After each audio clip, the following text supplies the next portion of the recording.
de Gilles Lucot. Ce n'est pas parce que la loi nous donne des droits que nous les connaissons. Partant de ce postulat, l'Union des femmes et des familles océaniennes organise une journée d'information où l'on parlera des médiateurs. En Polynésie, ils sont 38 à avoir été formés, dont 5 ou 6 en exercice. Quel que soit le litige foncier, familial ou de voisinage, le médiateur intervient pour se substituer à la justice quand c'est possible ou préparer le terrain pour les juges, en veillant à ce que toutes les parties prenantes soient bien prises en compte. Surtout, on a intégré les intérêts des uns et des autres. Il n'y a pas de gagnant-perdant comme au tribunal. Tous les deux sont quasiment gagnant-gagnant. Un certain nombre de règles régissent la médiation, mais les principales sont sans doute les plus difficiles à respecter. Première règle, le respect de l'autre. Deuxième règle, le respect de la personne et des idées de l'autre. Le respect également de la conduite du processus. Et donc le médiateur a pour rôle essentiel, c'est d'accompagner les personnes dans l'échange, le dialogue. Enfin, le médiateur doit rester en toutes circonstances un personnage neutre et impartial. Pour les litiges fonciers, il met en moyenne 3 mois pour arriver à faire s'entendre les plaignants. Et je reçois Raymond Raoul, bonsoir. Bonsoir. Vous présidez l'UFO Polynésie. L'UFO, c'est l'Union des femmes francophones d'Océanie. Merci d'être avec nous. Alors, il y a eu récemment 3 formations diplômantes de médiateurs à Tahiti. Est-ce que toutes les personnes formées exercent? Ça, je ne peux pas vous répondre, mais je sais que ces personnes ont un rôle à jouer. Au niveau donc du dialogue, ils essayent de rétablir entre des parties. Ça peut être au sein d'une famille, ça peut être avec des voisins.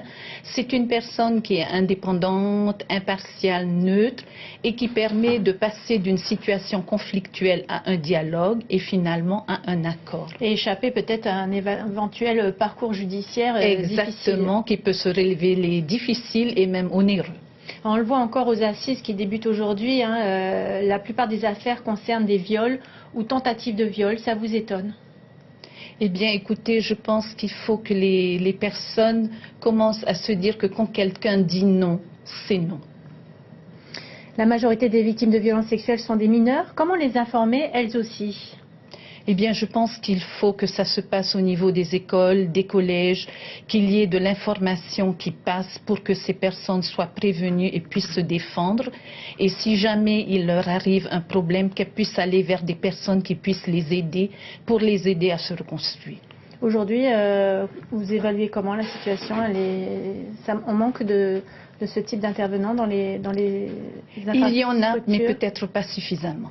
Lorsqu'on regarde les chiffres de 2013 de l'association d'aide aux victimes, 66% sont des femmes, 66% des victimes. C'est ce qui vous motive à vous mobiliser vendredi?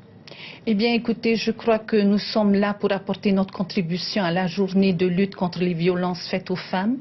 Et nous avons donc retenu 3 sujets de mini-conférence. Donc la médiation, comme vous venez d'en parler, et comme M. Estol vient d'en parler. Nous avons aussi le surendettement des familles et le droit des consommateurs.